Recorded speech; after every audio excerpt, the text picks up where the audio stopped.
Hi everyone, welcome to the Piano Keys. I'm so glad that you're here. In this video, I'm going to play for you the 3 Chopin Preludes that every beginner level pianist should practice.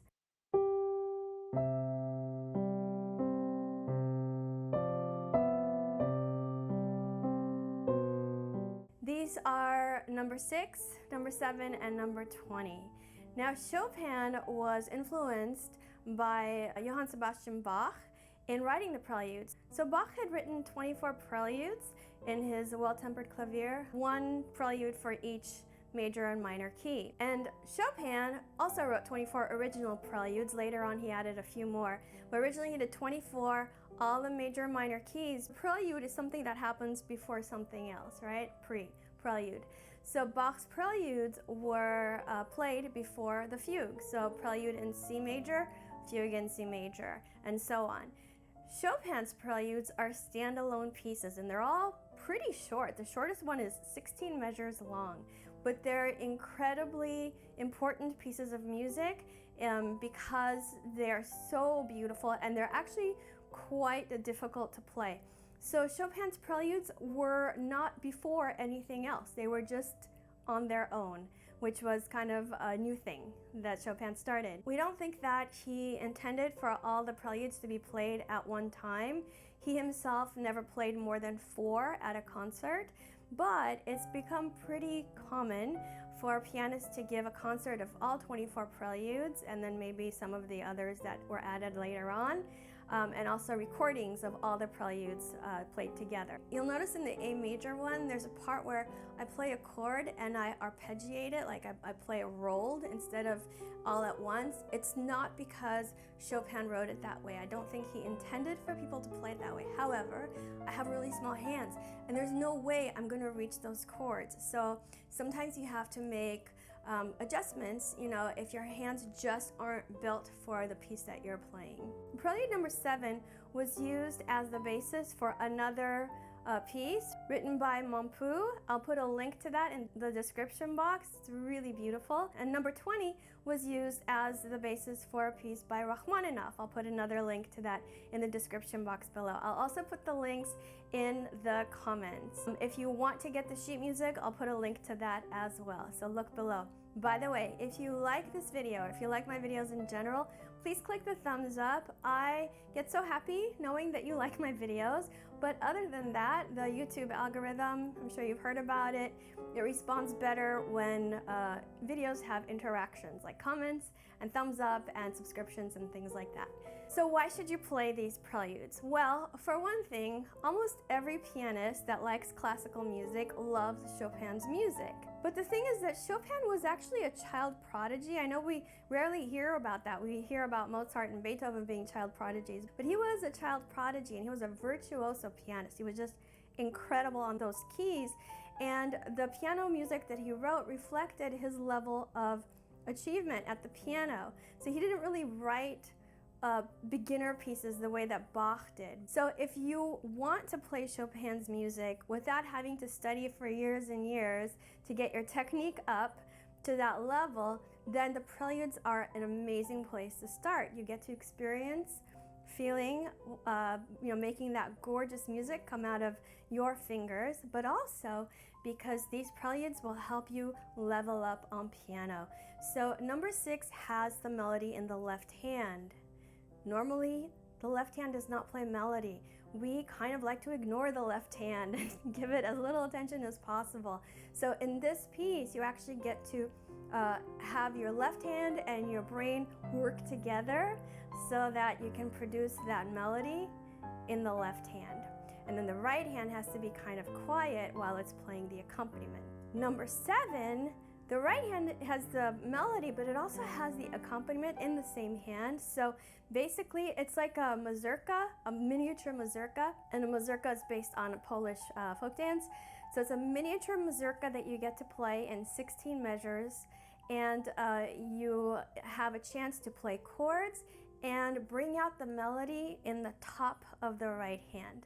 And in the last prelude, number 20, wow, you get to be super dramatic with those big chords, playing as loud as you can while stretching your hands out and playing these really dramatic chords, but then all of a sudden you have to play as quietly as you can. So you get to work not only on using the weight of your arms, and if you're not sure what I mean by that, you should definitely check out my Become a Piano Superhero series, where I teach you how to use your hands and your fingers in a way that allows you to play fast without any sort of pain. There's a link to that in the description box as well. So you get to use the weight of your arms to really fall into those keys and stretch out your hands on the chords, and then you have to figure out how you're going to use the weight of your arms really lightly to keep falling into the keys but make as little sound as possible. So if you're ready to hear these 3 preludes, then keep watching.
Thanks for watching. I hope that you enjoyed that bit of Chopin, and let me know what you think. Leave a comment. You can also join my Facebook group, Piano Practice Tips, and there we share videos with one another and support each other and get quick tips and things like that. I have a million things that can help you on my website, thepianokeys.com, and sometimes I post to Instagram, the Piano Keys TPK. Keep practicing, have fun, and I will see you soon. Bye.